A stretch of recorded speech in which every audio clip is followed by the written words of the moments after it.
আমি আপনাদেরকে দেখাবো আজকে ভোলা জেলার সবচেয়ে ব্যস্ততম একটি লঞ্চঘাট ইলিশা লঞ্চঘাট। আমি গতকাল রাতে ইলিশা লঞ্চঘাটে ঘুরতে গেছি। যাওয়ার পরে দেখলাম ঘাটের দুই পাশে সারিয়ে সারিয়ে দোকান। ঘাটটি অনেক জমজমাট এবং ব্যস্ততম।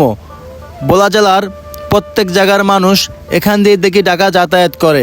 এখানে সকাল 8টা থেকে রাত্র 11টা পর্যন্ত ঢাকার লঞ্চ চলাচল করে এবং এখান থেকে নোয়াখালী কুমিল্লা যাওয়ার মতো ব্যবস্থা আছে। নোয়াখালীর উদ্দেশ্যে এখান থেকে ফেরি যায়, স্পিডবোট যায়, ট্রলার যায় এবং এখানকার মানুষ যারাই আছেন সবাই ভিডিওটা বেশি করে শেয়ার করবেন। আমি আজকে ভোলা জেলার সৌন্দর্য মানুষের কাছে তুলে ধরতে চাই।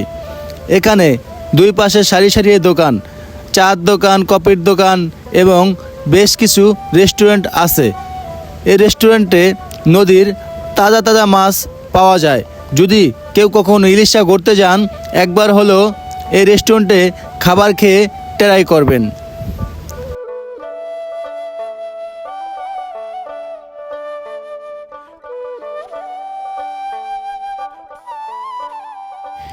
এখানে গরম গরম পরোটাও পাওয়া যায় সকাল সন্ধ্যা সর্বসময়। অনেকে পরোটা খেতে পছন্দ করে। তো এই দোকানের মেসের ভাইকে জিজ্ঞেস করলাম এটা কি পরোটা বলে। ভাইয়া বলল শিক্ষিত পরোটা।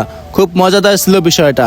এখানে একদম নদীর তাজা তাজা ইলিশ মাছ, বোয়াল মাছ, পাঙ্গাস মাছ, চিংড়ি মাছ, সব ধরনের মাছ এই রেস্টুরেন্টে পাওয়া যায়। এখানে বিভিন্ন আইটেমের ভর্তা দিয়ে আপনি ভাত খাইতে পারবেন।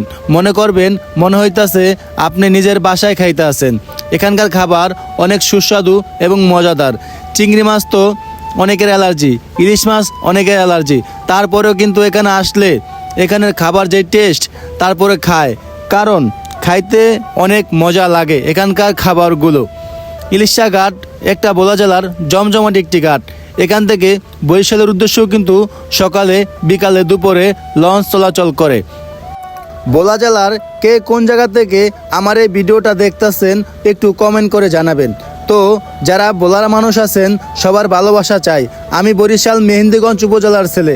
ভোলায় গিয়ে এই ভোলার সৌন্দর্যটা মানুষের কাছে তুলে ধরলাম। দেখেন এখানকার পরিবেশ অসাধারণ।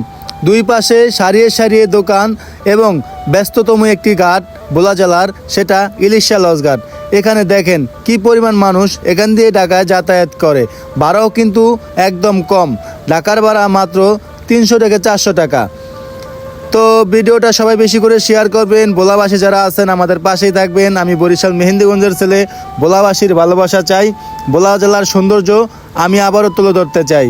তো গুড বাই ভোলা, চলে যাচ্ছি আমার পানের উপজেলা মেহেন্দিগঞ্জ।